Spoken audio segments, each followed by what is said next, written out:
Hello and what is up YouTube, Cliff B here once again playing Scrap Mechanic. In today's episode slash build showcase, I have something unbelievably awesome. A dump truck! Okay, yeah, some of you might be going, hey, a dump truck is not that awesome, but come on guys, look at this magnificent piece. I think I have a radio on this thing, 5? Here we go. Because I always put like a radio on things, but as you can see, it's a diesel powered dump truck. Holy crap, that thing's making a lot of noise. Holy crap, my frame is dipping down quite a bit. I don't know what it is, but ever since like patch, I think 0.19D is like, holy crap, things that normally work just fine aren't working anymore. But anyway guys, this has a very cool trick up its sleeves. So if I press 1, that's right, I got a hydraulic lift on a dump truck. Yeah, if there was stuff in there, they'd be falling out. But as you can see, it's a freaking hydraulic lift. How's that not awesome? If I press 1 again, comes down and it works. Oh, and 2 and 3 just opens the door. 4 is the trunk. You know, this is a very fuel efficient car if it just requires like that tiny of an engine to move. As you can see, I can drive the dump truck. It's got some power behind it. I actually love the way it looks. Like, no lie. It's got a very nice look to it. No hydraulics whatsoever, because let's be honest, dump trucks don't have hydraulics. And, yep. It's like, come on now. I even have like smokestacks that look kind of weird and a bit too short for their own good. Whatever, okay, it's not the best design, but at least you kind of guess what it's supposed to be. I mean, that is some incredibly wide face there. Oh, brother. Anyway. Yes, admittedly it's not the best, but hey. It's a dump truck with a freaking hydraulic lift and scrap mechanics. Come on now, there's not even hydraulics in the game. You gotta give me credit for coming up with that system to lift up the truck. Anyway, so if, like for the hydraulic system, you might not be able to tell how it works on this vehicle, or you may be able to. So I'm gonna go quickly leave this world. Wait for this one to load in. Alright, so this right here is the vehicle. I wanted this to be like a mobile ramp type vehicle, which it could be. I just have to make it like a lot wider than I did. But basically, this is the best way to explain a hydraulic lift. So what a hydraulic lift works is that you have a platform. Oh. Crap, I remember how complicated this thing is. Okay, ignore all of these. The only thing that matters is... You know what, I'm gonna put this away. Let's ignore this thing in the back here, because that doesn't matter.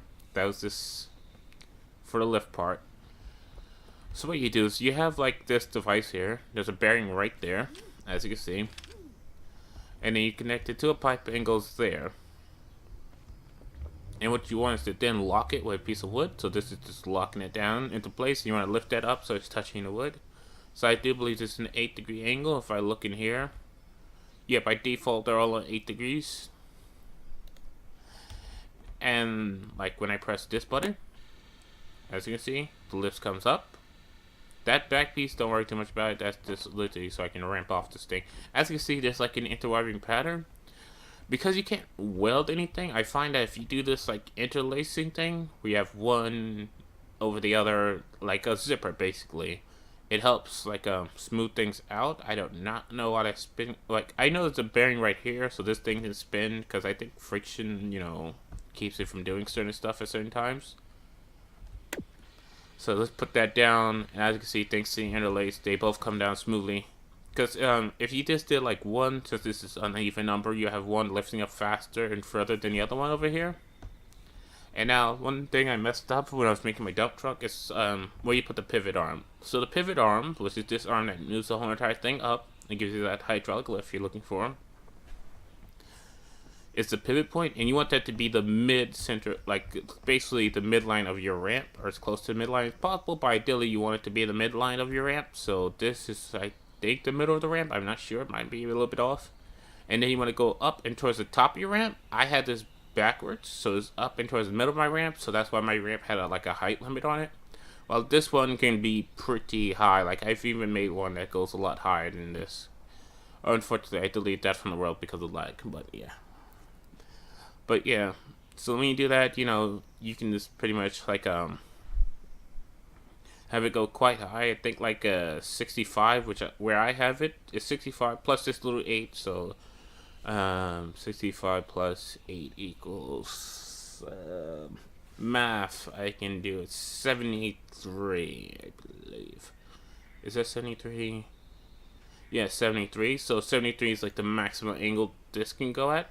Well, that's the maximum angle like these hydraulic lift can go. But your ramp is gonna be at 65. Because remember, that first 8 degrees is just to get this into position here.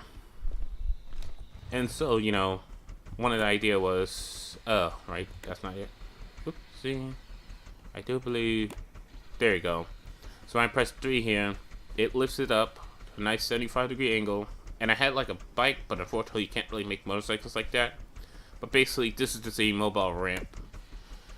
And if you want, you can just like stack this out. Like, you can make this longer. So let's say if I put like instead of having it pivot up here, I can push it out further.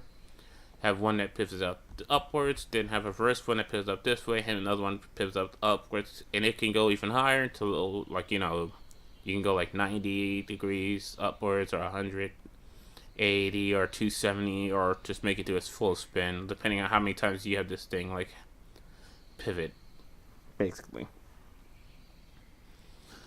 So, yeah. So that's how the hydraulic works. And this mobile ramp, as you can see, it's a bit flat to the ground. So you hit this button here, which raise it up. This one just does this little trick here. And basically this was just a way to move it around. It looks cool, but has no real functionality whatsoever.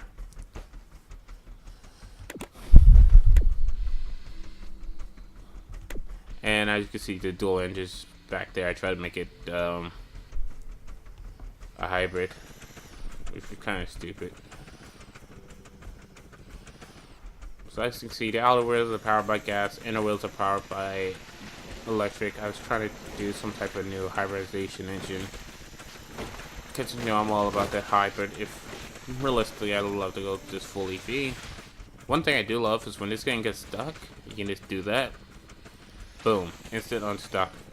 Oh crap, you do have to go underneath the vehicle first.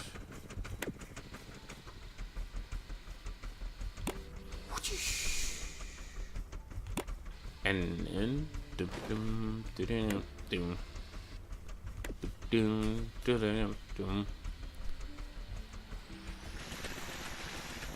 brother, I can't wait until Scrap Mechanic can handle more complicated machines. Hopefully they do something with the physics engine.